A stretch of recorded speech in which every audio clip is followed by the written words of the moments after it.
మా అక్కగారైన sister Mary gold గారు దేవుని వాక్యం అందించబోతూ ఉన్నారు.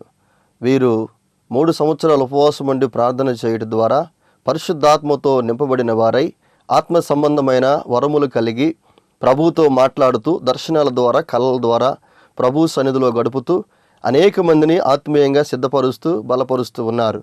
వీరు ప్రార్థన చేసి దర్శనాలను కలభావాలను తెలుసుకొని అనేక మందికి తెలియచెప్పి అనేక మంది పట్ల దేవుని యొక్క చిత్తం ఏ విధంగా ఉందో ప్రార్థన ద్వారా వారు తెలుసుకొని అనేక మందితో పంచుకుంటూ అనేక మందిని బలపరుస్తూ దేవుని సన్నిధిలో బహుబలంగా వాడబడుతున్న దైవజనులు. వీరి వాక్యాన్ని ఇప్పుడు విందాం. మత్తయి సువార్త 8వ అధ్యాయము 11వ వచనంలో మనం చూస్తే, అనేకులు తూర్పు నుండి పడమటి నుండి వచ్చి అబ్రహాముతో కూడాను ఇస్సాకుతో కూడాను యాకోబుతో కూడాను పరలోక రాజ్యమందు కూర్చుందురు. అనేకులు వచ్చి, అనేకులు తూర్పు నుండి పడమటి నుండి వచ్చి అబ్రహాముతో కూడాను ఇస్సాకుతో కూడాను యాకోబుతో కూడాను పరలోక రాజ్యములో కూర్చుంటారు. అనేకులు వచ్చి పరలోక రాజ్యంలో కూర్చుంటారు. దేవుని సన్నిధిలో మనము ప్రతి విషయాన్ని ఆలోచన చేయాలి. ఆయన నియమించిన ప్రాంతానికి, ఆయన ఏర్పాటు చేసుకున్న పట్టణానికి, ఆ పరిశుద్ధ పట్టణానికి మనల్ని కూడా పిలుస్తూ ఉన్నాడు. మనల్ని కూడా ఆయన సమకూరుస్తూ ఉన్నాడు. వాక్య భాగములో మనం చూస్తే యెషయా గ్రంథం 2వ అధ్యాయం 2వ వచనంలో, అంత్య దినములలో పర్వతముల పైన యెహోవా మందిర పర్వతము పర్వత శిఖరమున స్థిరపరచబడి కొండల కంటే ఎత్తుగా ఎత్తబడును. ప్రవాహము వచ్చినట్లు సమస్త అన్యజనులు దానిలోనికి వచ్చెదరు. ఆ కాలమున సియోనులో నుండి ధర్మశాస్త్రము, యెరూషలేములో నుండి యెహోవా వాక్కు బయలు వెళ్ళును. జనములు గుంపులు గుంపులుగా వచ్చి యాకోబు దేవుని మందిరమునకు, యెహోవా పర్వతమునకు మనం వెళ్ళుదము రండి, ఆయన తన మార్గముల విషయమై మనకు బోధించును, మనము ఆయన త్రోవల్లో నడుతుమని చెప్పుకొందరు. చూడండి, అంత్య దినాలలో, భయంకరమైన దినాల్లో చాలా ప్రాంతాలకు సువార్త అందని ఆ సమయంలో దేవుడే చెరలోనున్న ఆత్మల యొద్దకు, చెరలోనున్న వారి యొద్దకు ఆయన ఆత్మరూపిగానే వెళ్ళి వారికి బోధిస్తున్నాడు. పాస్టర్లకు బొమ్మని చెప్తే మంచి సుఖవంతమైన స్థలాలైతేనే సువార్తకు వెళ్తారు. భయంకరమైన వాహనాలు లేని ఆ స్థలాలకి, కొన్ని మారుమూల ప్రాంతాలకు వెళ్ళి సువార్త ప్రకటించమంటే వాళ్ళు వెళ్ళి ప్రకటించలేరు. కానీ ప్రభు అంటున్నాడు, నీవు ప్రకటించినంత మాత్రాన, నీవు వెళ్ళనంత మాత్రాన నేనేమన్నా ఆ ప్రాంతాన్ని విడిచిపెడతానా? వాళ్ళని నేను రక్షించుకోలేనా?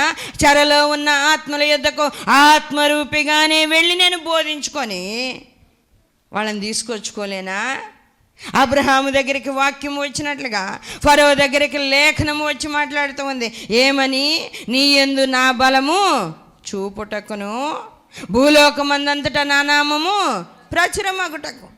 నా బలము నీ యందు చూపడానికి, భూలోకమందంతటా నా నామము ప్రచురం అవడానికి నేను నిన్ను ఏర్పాటు చేసుకున్నాను. ఈ విషయంలో నువ్వు బాధపడాల్సిన అవసరం లేదు. అయితే ఈ విషయంలో నువ్వు సంతోషించాల్సిందే. ఇన్ని తెగుళ్ళు వచ్చి నేను ఫీల్ అవ్వబాక, ఇంత బాధ అనుభవిస్తున్నానని బాధపడబాక. కానీ నేను నీ యందు నా యొక్క బలాన్ని చూపించాలి అంటే ఇలానే జరగాలి, తప్పదు. ఇంకా దేవుని సన్నిధిలో మనం ఆలోచన చేయాలి. ఆయన ఎదోమీయులను వదిలిపెట్టలేదు, ఆయన అమ్మోనీయులను వదిలిపెట్టలేదు, మోయాబీలను వదిలిపెట్టలేదు, ఫిలిస్తీయులను వదిలిపెట్టలేదు. ఆయన అంటూ ఉన్నాడు, కీర్తనల్లో మనం చదువుకున్నాం, గిలాదు నాది, మనషే నాది, ఎఫ్రాయిము నా శిరస్త్రాణము, యోధ నా రాజదండము, మోయాబు నేను కాళ్ళు కడుక్కునే పళ్ళు అన్నీ నాకు కావాలా. తలకు కావాల్సినవి తలకు కావాలి, కాళ్ళకు కావాల్సినవి కాళ్ళకు కావాలి. ఆయనకు అవసరమైనవన్నీ కూడా అన్ని దేశాలలో నుంచి రావాల్సిందే. ఒక మనిషే అన్ని పనులు చేయడం సాధ్యం కాదు. కన్ను చేసే పని కన్నే చేయాలి, చెవులు చేసే పని చెవులే చేయాలి. కన్ను వచ్చి ఇదిగో చెవి చేసే పని నేను చేయగలను, ఈ చెవులు అవసరం లేదని చెప్పగలదా? చెప్పలేదు. అన్ని ప్రాంతాలు కావాలి, అన్ని దేశాలు కావాలి. అందరూ మనుషులు దేవునికి అవసరం, అందరూ కావాలి, అందరూ దేవుని సముఖంలో ఉండాలి. మనం చదువుకున్న వాక్య భాగంలో అనేకులు తూర్పు నుండి, పడమటి నుండి, ఉత్తరం నుండి, దక్షిణం నుండి వచ్చి అబ్రహాముతో కూడాను, ఇస్సాకుతో కూడాను, యాకోబుతో కూడాను పరలోక రాజ్యమందు కూర్చుందురు, పరలోక రాజ్యమందు కూర్చుందురు. వాక్య భాగములో మనం వింటూ ఉన్నాం, దేవుడు ఎంతో మనలను ప్రేమించినప్పుడు ఒక దూతను పంపించి ఆయన ఆ దూత ఆకాశ మధ్యమున ఎగిరేటట్లుగా, ఆ దూత సువార్త ప్రకటించేటట్లుగా, అనేకులు దేవుణ్ణి స్తుతించేటట్లుగా మనము దేవుణ్ణి స్తుతించే వాళ్ళముగా ఉండాలి. ప్రకటన గ్రంథం 14వ అధ్యాయంలో మనం వాక్యంలో చదివాం. ఏమని స్తుతించాలి? దేవదూతలు ఏమని స్తుతిస్తున్నారు? దేవదూతలు సువార్త ప్రకటించి దేవుని గురించి బోధించి వాళ్ళు చెప్తూ ఉన్న మాట ఏంటి అంటే, వాక్యం 7వ వచనములో, అతడు మీరు దేవునికి భయపడి ఆయనను మహిమపరచుడి, ఆయన తీర్పు తీర్చు గడియ వచ్చెను, ఆయన ఆకాశమును భూమిని సముద్రమును జలధారలను కలుగజేసిన వానికే నమస్కారము చేయడి అని గొప్ప స్వరముతో చెప్పాను. వాక్య భాగంలో మనం చూస్తూ ఉంటే ప్రకటన గ్రంథము 7వ అధ్యాయము 9వ వచనము, అటు తరువాత నేను చూడగా ఇదిగో ప్రతి జనములో నుండి, ప్రతి వంశంలో నుండి, ప్రజలలో నుండి, ఆయా భాషలు మాట్లాడే వారిలో నుండి వచ్చి ఎవడను లెక్కింపజాలని గొప్ప సమూహము కనబడెను. వారు తెల్లని వస్త్రములు ధరించుకున్న వారై ఖర్జూరపు మట్టలు చేత పట్టుకొని సింహాసనం ఎదుటను గొర్రె పిల్ల ఎదుటను నిలవబడి, సింహాసనాసీనుడైన మా దేవునికిని గొర్రె పిల్లకును మా రక్షణకై స్తోత్రమని మహాశబ్దముతో ఎలుగెత్తి చెప్తూ ఉంటే దేవదూతలందరూ ఎలా దేవుణ్ణి స్తుతిస్తూ ఉన్నారు. దేవదూతలందరూ స్తుతిస్తున్న విధానం 11వ వచనంలో రాయబడుతుంది. దేవదూతలందరూ సింహాసనము చుట్టూను పెద్దల చుట్టూను ఆ 4 జీవుల చుట్టూను నిలవబడి ఉండిరి. వారు సింహాసనము ఎదుట సాష్టాంగపడి ఆమేన్, యుగ యుగముల వరకు మా దేవునికి స్తోత్రమును మహిమయు జ్ఞానమును కృతజ్ఞతాస్తుతియు ఘనతయు శక్తియు బలమును కలుగునుగా కని చెప్పుచు దేవునికి నమస్కారము చేసిరి. దేవునికి ఏమని నమస్కారం చేస్తూ ఉన్నారు? వారు సింహాసనం ఎదుట సాష్టాంగపడి ఆమేన్, యుగ యుగముల వరకు మా దేవునికి స్తోత్రం. నీ ప్రార్థనలు ఇవి ఉన్నాయా? మా దేవునికి స్తోత్రం, నా తండ్రి అయిన దేవునికి స్తోత్రం, పరిశుద్ధుడు అయిన దేవానికి స్తోత్రం అనే మాట ఎంతమంది పలకగలుగుతున్నారు? నిరంతరము దేవుణ్ణి స్తుతించే ఈ మాటలు నీ ప్రార్థనా జీవితంలో ఉన్నాయా? దేవదూత ఎగురుతూ సువార్త ప్రకటించిన తరువాత నీ ఎదురుగా ఎందుకు ప్రార్థన చేస్తుందంటే, నువ్వు నేర్చుకోవడానికి. బైబిల్లో ఎందుకు వ్రాయబడిందంటే, నీవు చదివినప్పుడు ఆ ప్రార్థనను నేర్చుకుని నువ్వు ప్రార్థన చేయడానికి. మా దేవునికి స్తోత్రమును మహిమయు జ్ఞానమును కృతజ్ఞతాస్తుతియు ఘనతయు శక్తియు బలమును. ఈ మాటలు అసలు ఎవరి ప్రార్థనలో ఉన్నాయి చెప్పండి? ఎవరి ప్రార్థనలో ఉన్నాయి? ఆ ప్రార్థనలో, నీ ప్రార్థనలో ఇలాంటి మాటలు ఉంటే నువ్వు కూడా ఉన్నతమైన స్థితిలో దేవుని రాజ్యంలో ఉండగలుగుతావు. వాళ్ళందరితో పాటు నువ్వు కూడా కూర్చోగలుగుతావు. ఇశ్రాయేలీలతో పాటు కూర్చోగలుగుతావు. అబ్రహాము, ఇస్సాకు, యాకోబులతో పాటు ఆయన రాజ్యంలో, ఆయన సింహాసనం అందు నీవు కూడా ఎదురుగా ఉండి స్తుతించగలుగుతావు. ఇలాంటి ప్రార్థన లేదు, ఇలాంటి ఆరాధన లేదు.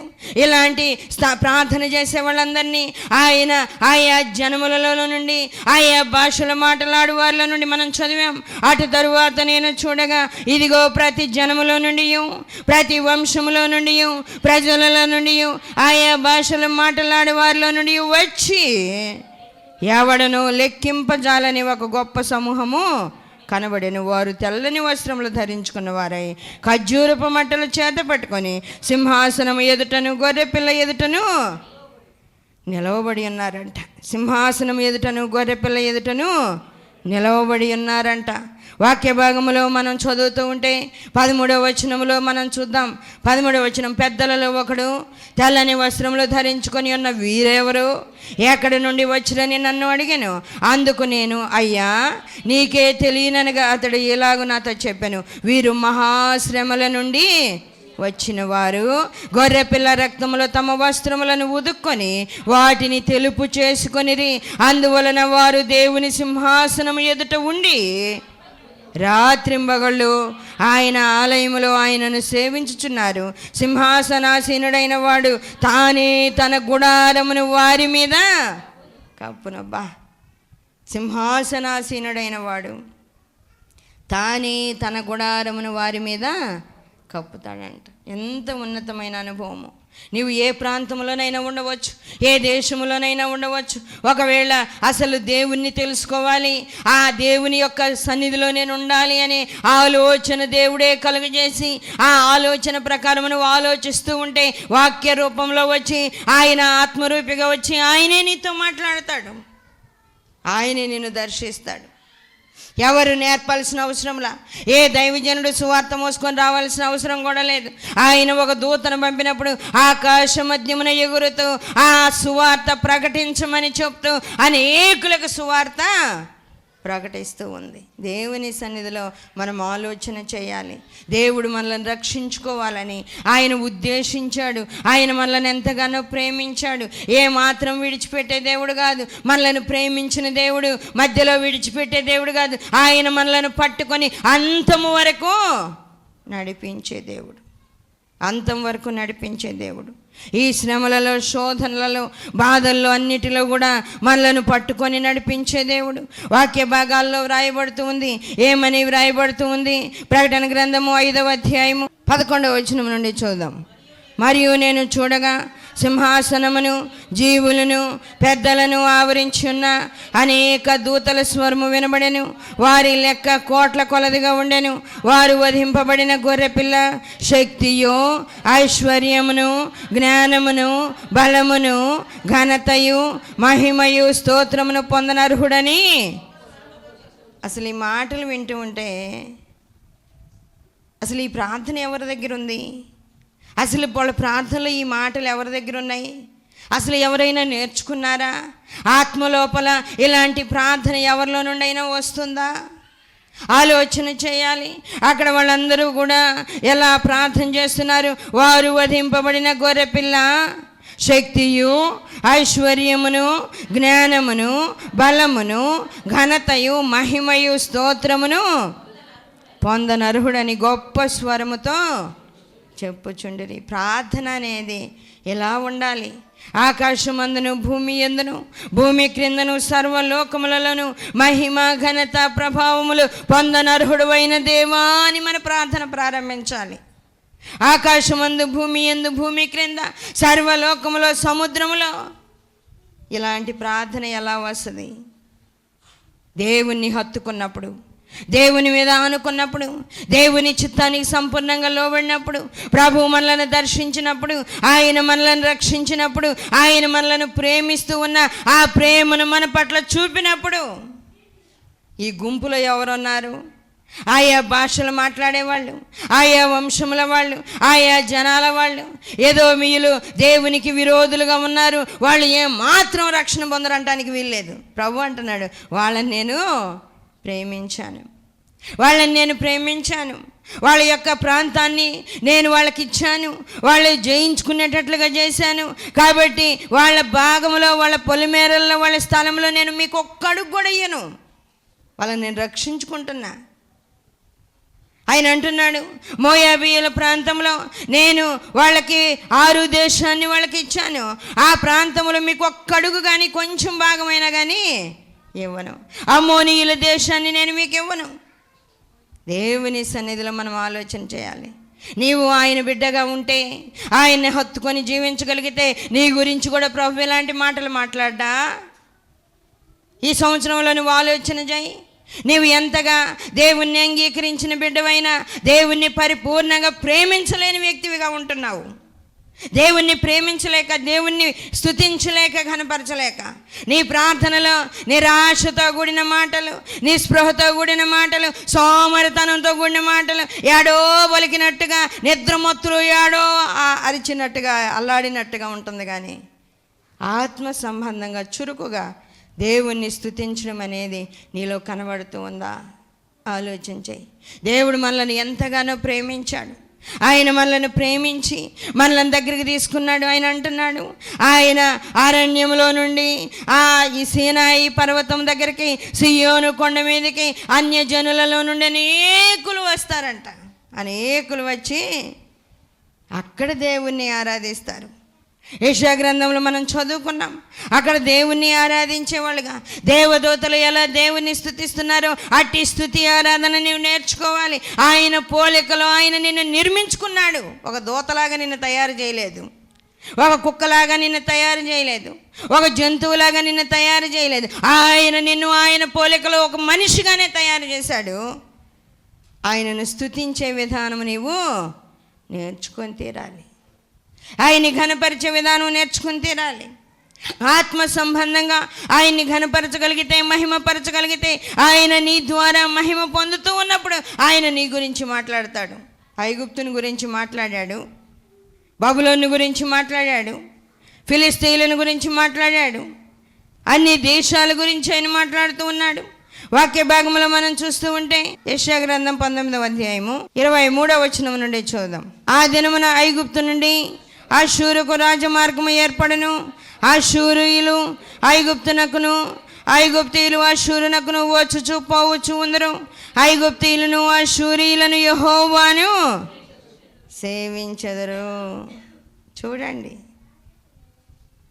అష్షూరీయులు ఐగుప్తీయులు యెహోవాను సేవించెదరు. 21వ వచనము, ఐగుప్తీయులు తెలుసుకున్నట్లు యెహోవా తన్ను వెల్లడిపరుచుకొనును. ఆ దినమున ఐగుప్తీయులు యెహోవాను తెలుసుకొందరు. వారు బలి నైవేద్యములను అర్పించి ఆయనను సేవించెదరు. యెహోవాకు మ్రొక్కుకొనెదరు. తాము చేసుకొనిన మ్రొక్కుబడులు చెల్లిస్తారు. దేవునికి మ్రొక్కుకొని వాళ్ళు చేసుకున్న మ్రొక్కుబడులు చెల్లిస్తారు.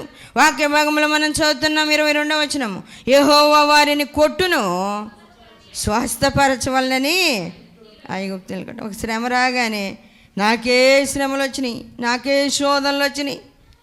ఎందుకు దేవుడు కొట్టేది? ఎందుకు దేవుడు కొట్టేది? స్వస్థపరచవలనని కొడతాడు. నీ హృదయాన్ని బాగు చేయవలనని కొడతాడు. నీవు దేవుని చిత్తాన్ని సంపూర్ణంగా చేయవలనని కొడతాడు. లూకాసు వార్తలు మనం చదువుతాం, తన యజమానుని చిత్తం ఎరిగిండియో అలాగూ చేయని వానికి అనేకమైన దెబ్బలు తగులుతాయి. ఒకవేళ దెబ్బలకు తెలియక కొన్ని పనులు చేస్తాయి. ఆ దేవుని చిత్తము కాదు అని తెలియక, దేవుని చిత్తము అనేది తెలిస్తే అలా చేస్తారు, చేయవచ్చు. దేవుని చిత్తమే అని తెలిసి కూడా కొంతమంది చేయరు, అదే అర్థం కాక చేయరు కొంతమంది కొన్నిసార్లు. అలాంటప్పుడు తెలియక దెబ్బలకు తగిన పనులు చేస్తే కొద్ది దెబ్బలు తగులుతాయి. దెబ్బలు తగలకుండా అయితే మానుకోవు, కానీ కొద్ది దెబ్బలు తగులుతాయి. ప్రభు అంటూ ఉన్నాడు, ఆయన ఐగుప్తీయులను కొట్టును, యెహోవా వారిని కొట్టును, స్వస్థపరచవలనని ఐగుప్తీయులను కొట్టును. వారు యెహోవా వైపు తిరగగా ఆయన వారి ప్రార్థనను అంగీకరించి వారిని స్వస్థపరచును. ఏదైనా శోధన వచ్చినప్పుడు మనుషుల వైపు చూడడం, డబ్బు వైపు చూడడం, సహాయం కోసం పాకులాడడం.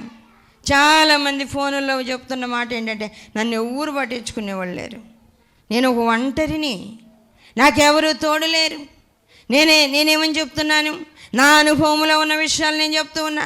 ఇదిగో దేవుడే నీకు తండ్రి, దేవుడే నీకు తల్లి, ఆయనే నీ అన్నదమ్ముడు, ఆయనే నీ అక్క చెల్లి, అన్నీ కూడా ఆయనే. మనుషులు పలకలేదని నువ్వెందుకు ఏడుస్తావు? మనుషులు మాట్లాడలేదని నువ్వెందుకు బాధపడతావు? వాళ్ళు నిన్ను దగ్గరికి తీసుకోలేదని ఎందుకు ఏడుస్తావు? ఆయన అడుగు, ఆయన అన్ని సమయాల్లో అన్ని విధాలుగా నీకు తోడుంటాడు. ఆయన అన్ని సమయాల్లో అన్ని విధాలుగా తోడుంటాడు. ఆయన ఏమాత్రం విడిచిపెట్టే దేవుడు కాదు, అన్ని సమయాల్లో ఆయన తోడుంటాడు. ఆయన ఐగుప్తీయులను ప్రేమించి ఐగుప్తీయులను కొట్టి వాళ్ళని సరిచేయగానే వాళ్ళు దేవుని వైపు తిరుగుతున్నారంట. దేవుని వైపు తిరిగి ప్రార్థన చేయగానే ఆయన వారి ప్రార్థనను అంగీకరించి వారిని స్వస్థపరచును. ఇప్పుడు చదువుదాం. ఆ దినమున ఐగుప్తు నుండి అష్షూరుకు రాజమార్గం ఏర్పడును. అష్షూరీయులు ఐగుప్తునకును, ఐగుప్తీయులు అష్షూరునకును వచ్చుచు పోవుచునందరు. ఐగుప్తీయులు అష్షూరీయులు యెహోవాను సేవించెదరు. ఆ దినమున ఐగుప్తు అష్షూరీయులతో కూడా ఇశ్రాయేలు 3వ జనమై, చూడండి, ఇశ్రాయేలు మూడవ జనమై భూమి మీద ఆశీర్వాద కారణముగా ఉందరు. 35వ వచనం, సైన్యములకు అధిపతియగు యెహోవా, నా జనమైన ఐగుప్తీయులారా, నా చేతుల పని అయిన అష్షూరీయులారా, నా స్వాస్థ్యమైన ఇశ్రాయేలీయులారా, మీరు ఆశీర్వదించబడుదురని చెప్పి వారిని ఆశీర్వదిస్తాడంట. చూడండి, మోయాబీయులు దేవుడు చెప్పాడు, ప్రేమించాడు, చాలా విషయాల్లో కృప చెప్పాడు. అయినా కూడా వాళ్ళు ఏం చేస్తున్నారు? చాలా సమయాలలో వాళ్ళు రకరకాల దేవుళ్ళను పెట్టుకొని, వాళ్ళ దేవతలను పెట్టుకొని ఆరాధిస్తూ ఉన్నారు. వాళ్ళు వాళ్ళ దేవుళ్ళని, వాళ్ళ దేవతల్ని ఆరాధిస్తూ ఉంటే ప్రభువు చెప్తూ ఉన్నాడు, మీరు మీ దేవుళ్ళ దగ్గరికి వెళ్ళి, గుడులకు వెళ్ళి ప్రార్థన చేసినా మీకేమీ దొరకడం లేదు. వాక్య భాగంలో మనం చూస్తే యెషయా గ్రంథం 16వ అధ్యాయము 12వ వచనము చదువుదాం. మోయాబీయులు ఉన్నత స్థలమునకు వచ్చి ఆయాసపడి ప్రార్థన చేయుటకు తమ గుడిలో ప్రవేశించినప్పుడు వారికి ఏమీ దొరకకపోయింది. దేవుని కాడికి వస్తే దేవుని కాడ అన్నీ దొరుకుతున్నాయి, దేవుని దగ్గరికి వస్తే దేవుని దగ్గర దొరుకుతున్నాయి. వాళ్ళు ఆయాసపడి ప్రార్థన చేసినప్పుడు వాళ్ళకి ఏం దొరకడం లే. అందుకని ఏం చేస్తున్నారు? దేవుని వైపు తిరిగి దేవుణ్ణి ఆరాధించి, దేవుని ఘనపరిచి, దేవుని మహిమపరిచినప్పుడు దేవుడు వాళ్ళని దగ్గరికి తీసుకుంటున్నాడు. దేవుడు వాళ్ళని దగ్గరికి తీసుకొని వాళ్ళని హత్తుకొని ధైర్యపరిచి, వాళ్ళ ప్రార్థన అంగీకరించి, వాళ్ళని స్వస్థపరిచి ఆయన అంటూ ఉన్నాడు, ఆ దినమున ఐగుప్తు అష్షూరీయులతో కూడా ఇశ్రాయేలు మూడవ జనమై భూమి మీద ఆశీర్వాద కారణముగా ఉండును. సైన్యములకు అధిపతియగు యెహోవా, నా జనమైన ఐగుప్తీయులారా, నా చేతుల పని అయిన అష్షూరీయులారా, నా స్వాస్థ్యమైన, నా జనము, నా చేతుల పని, నా స్వాస్థ్యం, నా జనమా, నా చేతుల పని అయిన అష్షూరీయులారా, నా స్వాస్థ్యమైన ఇశ్రాయేలీయులారా, మీరు ఆశీర్వదించబడదురని చెప్పి వారిని ఆశీర్వదిస్తారు. ఎందరూ రేపు వచ్చినప్పుడు మనం చనిపోయి ఆత్మ సంబంధులమైతే ఆ గుంపులో మనం చూడొచ్చు. అష్షూరీయులను చూడొచ్చు, ఐగుప్తీయులను చూడొచ్చు, మోయాబీయులను చూడొచ్చు, ఎదోమీయులను చూడొచ్చు, అందరినీ, అన్ని దేశాల వాళ్ళని మనం చూడవచ్చు. ఎందుకంటే అన్ని దేశాలలో దేవుణ్ణి అంగీకరించిన వాళ్ళు ఉన్నారు. అన్ని దేశాల్లో దేవుణ్ణి అంగీకరించిన వాళ్ళు ఉన్నారు. దేవుణ్ణి హత్తుకొని జీవించే వాళ్ళు ఉన్నారు, ప్రార్థించే వాళ్ళు ఉన్నారు, శ్రమలు అనుభవించిన వాళ్ళు ఉన్నారు, బాధలు అనుభవించిన వాళ్ళు ఉన్నారు. దేవుని నామము నొసళ్ళ యందు ముద్రించబడిన వాళ్ళు ఉన్నారు. వాళ్ళు తెల్లని వస్త్రాలు ధరించుకున్నారంట. తెల్లని వస్త్రాలు ధరించుకున్న వారై వారు దేవునికి సాగిల పడుతూ ఉన్నారు. నీ ఆత్మీయ జీవితం ఎలా ఉంది? నీ ఆత్మీయ జీవితంలో ఎలాంటి ప్రార్థన ఉంది? నీ ఆత్మీయ జీవితము ఎలాంటి స్థితి కలిగి ఉన్నది? నీవు ఎప్పుడైనా ఆలోచన చేసావా? ఇక్కడ తెల్లని వస్త్రాలు మనం అందరం ధరించవచ్చు, షాపులోనికి వెళ్ళి కొనుక్కుంటే మనకు వస్తాయి, అన్నీ మనం సంపాదించవచ్చు. కానీ దేవుడు చూచినప్పుడు ఆయన ఇచ్చే తెల్లని వస్త్రము నీ మీద ఉందా లేదా ఆలోచన చేయాలి. ఐగుప్తీయులకు ఉంది, అష్షూరీయులకు ఉంది, మోయాబీయులకు ఉంది, సిరియా దేశస్తులకు ఉంది, అన్ని దేశాల వాళ్ళకు ఉంది. నీకుందా లేదా అనేది ఆలోచన చేయాలి. ఆ గుంపులో మనం కూడా ఉండాలి, ఆ గుంపులో ఉండాలి. ఇప్పుడే నువ్వు ఆలోచన చేయలేకపోతే, ఇప్పుడే దాని కొరకు ప్రయాసపడలేకపోతే, దేవుని సన్నిధిలో ఎలా ఉన్నావో అలానే పడి ఉంటే ఆత్మ సంబంధంగా ఇవన్నీ నీ జీవితంలో జరగవు. అన్నిటినీ సంపాదించాలి. ప్రభు అంటున్నాడు, రక్షణ అయితే నేను ఉచితంగా ఇచ్చాను, మిగిలినవన్నీ కష్టపడి కొనుక్కోవాల్సిందే, మిగిలినవన్నీ కష్టపడి కొనుక్కోవాల్సిందే. వాక్య భాగంలో ప్రకటన గ్రంథంలో మనం చూస్తూ ఉన్నాం. 3:17 మనం చూస్తే, నీవు దౌర్భాగ్యుడవును, దిక్కుమాలిన వాడవును, దరిద్రుడవును, గురుటివాడవును, దిగంబరుడవనై ఉన్నావని ఎరుగక నేను ధనవంతుడను, ధనవృద్ధి చేసి ఉన్నాను, నాకేమీ కొదవలేదని చెప్పుకొనుచున్నావు. ప్రతి ఆత్మీయ వ్యక్తి ఎలాంటి ఆలోచనతోనే ఉన్నారు. ప్రతి ఆత్మీయంగా మారు మనసు పొందిన వ్యక్తి ఈ ఉద్దేశంతోనే ఉన్నారు. నిజంగా దేవుడు చెప్తున్నాడు, నీవు దౌర్భాగ్యుడవు, దిక్కుమాలిన వాడవు, దిగంబరుడవు, నీకేం లేదంటున్నాడు ఆయన. నీకేం లేదని అని చెప్తూ ఉన్నా ఆ వాక్యం లోపలికి దూరనివ్వకుండా ప్రతి మనిషి తన ఆలోచనలు ఏమని కలిగి, ఎలాంటి ఆలోచన కలిగి ఉన్నారంటే, నేను ధనవంతుడను, ధనవృద్ధి చేసి ఉన్నాను, నాకేమీ కొదవలేదు, నాకేం కొదవలేదు. గురుటివాడవు దిగంబరుడవునై ఉన్నావు, దరిద్రుడవు గురుటివాడవు దిగంబరుడవునై ఉన్నావని ఎరుగక నీ ఆత్మీయ నేత్రాలు తెరవబడి ఈరోజే ప్రార్థన చేసి ఈ రోజు నుంచి ఆ తెల్లని వస్త్రాలు ఉన్నాయో లేదో నీవు తెలుసుకోకపోతే నీవు కూడా ఎరగని స్థితిలో ఉన్నట్టే, నీకు కూడా అర్థం కానట్టే, నీవు ఎరగని స్థితిలో ఉన్నట్టే. ఆయన అంటూ ఉన్నాడు, నీవు దౌర్భాగ్యుడవు, దిక్కుమాలిన వాడవు, గ్రుడ్డివాడవై ఉన్నావని ఎరగడవలా. ఎరగకపోతే ఏమైపోద్ది? నాకేమి అనే ఆలోచన వస్తుంది. మనకు తెలియకపోతే మనకేమైనా ఆలోచన వస్తుంది, నాకేం కొదవా, ఎంత కావాలంటే అంత ఆస్తుంది, ఎన్ని గృహాలు కావాలంటే అన్ని ఉన్నాయి, ఎంత పెద్ద ఉద్యోగం కావాలంటే అంత పెద్ద ఉద్యోగం ఉంది, నాకు ఏది కొదవలేదనుకుంటారు. ప్రభు అంటున్నాడు, నువ్వన్నీ కొదవలు కలిగి ఉన్నావు, వాటిని సంపాదించు. ప్రభు అంటున్న మాట మనం చదువుతూ ఉంటే, నీవు ధనవృద్ధి చేసుకున్నట్లు అగ్నిలో పుటము వేయబడిన బంగారమును, నీ దిశముల సిగ్గు కనబడకుండానట్లు ధరించుకున్నటకు తెల్లని వస్త్రమును, నీకు దృష్టి కలుగునట్లు నీ కనులకు కాటుకను నా యొద్ద కొనుమని నీకు బుద్ధి చెప్పుచున్నాను. నేను ప్రేమించు వారిని అందరినీ గద్దించి శిక్షించుచున్నాను గనుక నీవు ఆసక్తి కలిగి మారు మనసు పొందాలి. ఆయన అంటున్నాడు, గర్వింపక భయపడాలి. ఒక్కొక్క అనుభవం సంపాదించే కొంది దేవుడు నేర్పిస్తాడు. కొంతకాలం ఆత్మీయంగా జీవించిన తర్వాత మన సొంత బుద్ధిని ఆధారం చేసుకోవడం, గర్వించడం అనేవి ఉంటాయి. మళ్ళీ అక్కడ ఆయన హెచ్చరిక చేస్తాడు, సరి చేస్తాడు, దిద్దుతాడు. అన్నిటినీ సరి చేసుకున్న తర్వాత మనల్ని నిలబెట్టి బలపరిచి ఆయన వాడుకుంటాడు, ఆయన సన్నిధిలో నిలబెట్టుకుంటాడు. అలాంటి కృప మనమందరం సంపాదించుకున్నట్లుగా తీర్మానం చేసుకుందాం, ప్రార్థన చేసుకుందాం. తల్ల వంచండి, ప్రార్థన చేసుకుందాం. మహాగణుడు వగు తండ్రి, పరిశుద్ధుడు అయిన దేవ, సర్వాధికారి, జీవాధిపతి, మీకే వందనాలు, స్తోత్రాలు. ఇదిగో ప్రభా, ఈరోజు మీరు మాట్లాడిన ప్రతి మాటను బట్టి కోట్ల కొలది వందనాలు ప్రభా. నాయన తెల్లని వస్త్రాలు ధరించిన వారుగా ప్రతి బిడ్డ మీ రాజ్యంలో నాయన ఉండడానికి కృప దయచేయండి. కాటుకను కొనుక్కోవడానికి, బంగారాన్ని కొనుక్కోవడానికి, తెల్లని వస్త్రాలు కొనుక్కోవడానికి నాయన తగిన ప్రార్థన సిద్ధపాటు దయచేయండి, విశ్వాసం దయచేయండి తండ్రి. ఆత్మతో నింపండి ప్రభా. ఈ వాక్యము బిడ్డల హృదయాల్లో ఉంచండి, వ్యర్థమైపోకుండా సాయం చేయండి. అనారోగ్యంతో ఉన్న బిడ్డలను ముట్టండి, స్వస్థత, నెమ్మది దయచేయండి నాయన. నా తన నెమ్మది లేని వారికి నెమ్మదినివ్వండి, ఉద్యోగాలు లేని వారికి ఉద్యోగాలు ఇవ్వండి, వివాహముగాక బాధపడే వాళ్ళకి వివాహాలు జరిగించండి ప్రభా. ప్రతి బిడ్డకు మీ కృప దయచేయండి, ప్రార్థనాత్మతో నింపండి, పట్టుదల దయచేయండి, శోధనల నుండి విడిపించండి నాయన. మీ నామానికి అత్యధికమైన మహిమ వచ్చే విధంగా బహుగా దీవించమని, బలపరచమని బిడ్డల పక్షంగా మీరున్నమని యేసయ్య అతి పరిశుద్ధ నామములో అడుగుచున్నాము తండ్రి, ఆమేన్.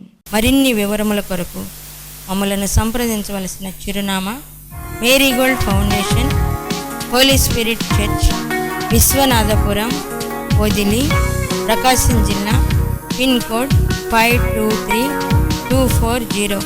మా ఫోన్ నెంబర్స్ 8500084841, మరి ఒక ఫోన్ నెంబర్ 8500084842.